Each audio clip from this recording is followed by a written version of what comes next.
அது நம்ம ஒசூரில் பார்த்தோன்னா இவ்வளோ குறைஞ்ச விலையில் விநாயகர் வாங்க முடியுமா? அதுவும் பார்த்தோன்னா 50% டிஸ்கவுண்டோடவா? ஆமாங்க, நம்ம தமிழ்நாடு, மும்பை, பெங்காலி, கர்நாடகா, ஆந்திர பிரதேஷ் இத்தனை ஊர் விநாயகர் பார்த்தோன்னா ஒரே ஷாப்பில் அதுவும் 50% டிஸ்கவுண்டோட வாங்க முடியுங்க. அதெல்லாம் சரி, அட்ரஸ் எங்கே கேட்குறீங்களா? ஆமாங்க, நம்ம லாஸ்ட் இயர் பார்த்தோன்னா Hosur bus stand back side பார்த்தோன்னா நம்ம ஆரிய அவசிய கல்யாண மண்டபம் வச்சிருக்காங்க பார்த்தீங்களா?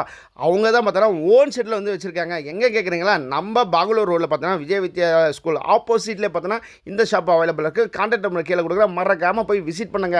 லிகித் கணேஷ் ஐடோல்ஸ் பார்த்தோன்னா எல்லாருக்கும் பார்த்தோன்னா 50% டிஸ்கவுண்ட்டுங்க. 12 டீசலையே பார்த்தோன்னா 30,000 ஃபைனலாக வாங்க முடியுங்க. அந்த அளவு இருக்குங்க. சும்மா வேற லெவலுக்கு ஸ்டோன் வந்த மாதிரி இருக்குது, காஸ்டியூம் வச்ச மாதிரி விநாயகர் இருக்குது, இந்த மாதிரி வந்து மண் சிலை இருக்குது, எக்கச்சக்கமான விநாயகர் அவைலபிள் இருக்குது. இது வரைக்கும் வந்து விநாயகர் சிலை வாங்கலைன்னா மறக்காமல் இந்த இடத்துல போய்ட்டு விசிட் பண்ணி நம்ம அதுமாதிரி நம்ம சேனல் ஃபாலோ பண்ணி வச்சுட்டு இந்த வீடியோ வந்து உங்கள் ஃப்ரெண்ட்ஸ் அண்ட் ஃபேமிலிக்கு மறக்காமல் ஷேர் பண்ணி விடுங்க. நல்ல ஒரு ஐடோல்ஸ் விநாயகர் வாங்கணும்னு ஆசைப்பட்டீங்கன்னா மறக்காமல் இந்த வீடியோ வந்து ஷேர் பண்ணி விட்டு ரொம்ப ரிக்காலாட்டை தட்டி விடுவேன்பா. வெயிட் பண்ணுறீங்க? போகிறவங்களுக்கு பார்த்தோன்னா எக்கச்சக்கமான கலெக்ஷன் இருக்கும், மறக்காமல் போங்க.